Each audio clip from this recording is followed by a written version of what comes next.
Floods in northern peninsula Malaysia have submerged 5,822 hectares of rice fields, causing 32 million ringgit in damages. Agriculture Minister Mat Sabu announced post-disaster aid for paddy farmers through the Paddy Crop Disaster Fund. And Agrobank has introduced a loan payment moratorium for flood-affected customers.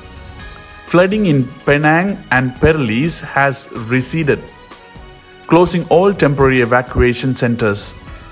But the number of evacuees in Kedah rose to 7,494, with 2,445 families placed in 42 relief centers.